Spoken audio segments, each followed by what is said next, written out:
بسم اللہ الرحمن الرحیم۔ السلام علیکم۔ حضرت سلیمان علیہ السلام سے اللہ تعالیٰ کیوں ناراض ہوئے، جاننے کے لیے اس ویڈیو کو مکمل دیکھیں اور اس چینل کو سبسکرائب کریں۔ اللہ کے نبی حضرت سلیمان علیہ السلام اللہ سے دعا مانگتے تھے کہ اے اللہ مجھے وہ مقام عطا کر جو نہ مجھ سے پہلے کسی کو ملا ہو اور نہ میرے بعد کسی کو ملے۔ اللہ نے حضرت سلیمان علیہ السلام کی دعا کو قبول کیا اور آپ کو اعلیٰ مقام عطا کیا۔ تمام مخلوقات، انسان، پرندے، جنات اور کیڑے مکوڑے آپ کی بات سنتے تھے۔ جنات بھی آپ کا کہا مانتے تھے، آپ کا حکم تسلیم کرتے تھے۔ آپ کے تخت کو ہوا اپنے کندھوں پر اٹھا کے چلتی تھی۔ آپ ہوا میں پرواز کرتے تھے، آسمان سے زمین تک کا آپ ایسے ہی نظارہ کرتے تھے۔ اس طرح ایک بار آپ کا تخت آسمان کی بلندیوں پر پرواز کر رہا تھا کہ اچانک حضرت سلیمان علیہ السلام کی نظر زمین پر پڑی۔ وہاں ایک عورت جو بہت برے حال میں تھی، گندا سا لباس، منہ پر مٹی لگی تھی اور پاگلوں کی طرح چل پھر رہی تھی۔ حضرت سلیمان علیہ السلام کے دل میں غرور آ گیا۔ اپنے مقام اور اللہ کے دیے گئے اعلیٰ رتبے کو دیکھ کر آپ اللہ کے احسانات کو بھول گئے اور اس معصوم عورت کو نفرت کی نگاہ سے دیکھنے لگے اور سوچنے لگے کہ اس پاگل عورت سے کون شادی کرے گا۔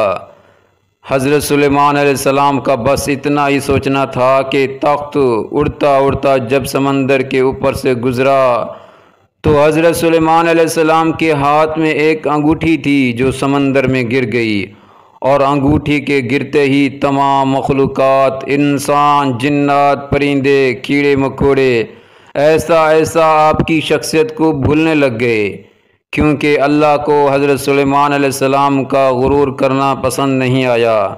حضرت سلیمان علیہ السلام کا تخت بھی آہستہ زمین کی طرف آنے لگ گیا، اور جب تخت زمین پر آ کر ٹھہر گیا تو آپ حیران و پریشان ہو گئے اور ہوا کو حکم دینے لگے، ہوا سے باتیں کرنے لگے، پر کوئی جواب نہ آیا اور نہ آپ کا حکم تسلیم کیا گیا۔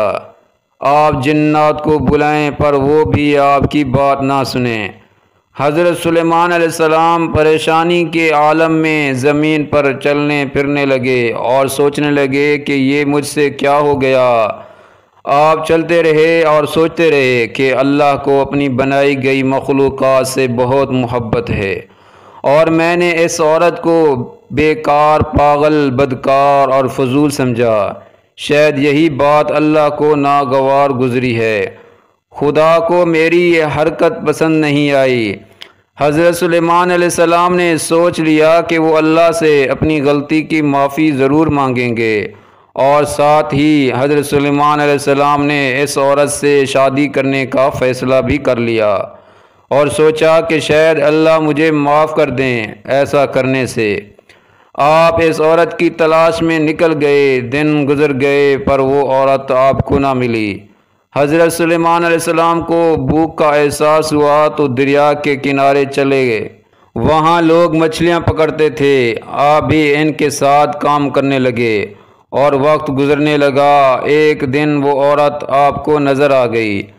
آپ اس کے پاس گئے اور نہایت نرم لہجے میں کہنے لگے کہ جب میں نے آپ کو پہلی بار دیکھا تو آپ کے بارے میں غلط سوچا۔ میں یہ بھی بھول گیا کہ تمہیں میرے خالق، میرے مالک نے بنایا ہے۔ وہ عورت حیران ہو کر آپ کو دیکھنے لگی۔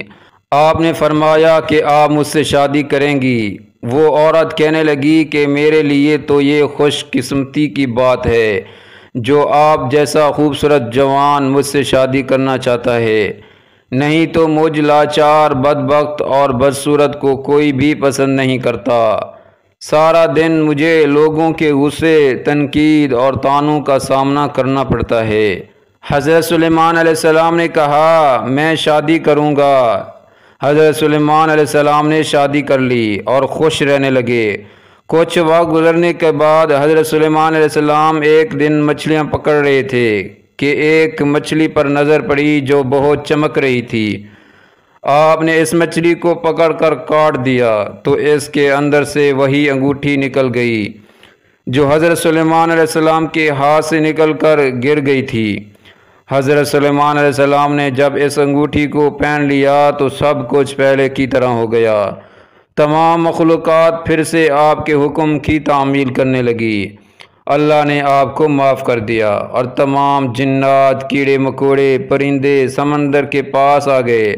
تمام مچھیرے حیران ہو گئے اور معافی مانگنے لگے کہ ہمیں نہیں پتہ تھا کہ آپ اللہ کے نبی سلیمان ہیں۔ تخت اڑتے اڑتے آپ کے قدموں میں آ گیا، آپ اس پر سوار ہو گئے اور سوچنے لگے اللہ کے نزدیک سب سے بدترین عمل یہ ہے کہ جب کوئی انسان اللہ کی مخلوقات میں عیب تلاش کرتا ہے، کسی کا دل توڑتا ہے یا اپنے آپ سے کسی کو کم سمجھتا ہے۔ اس ویڈیو کو لائک کریں، شیئر کریں اور اس چینل کو سبسکرائب کریں۔ جزاکم اللہ خیرا۔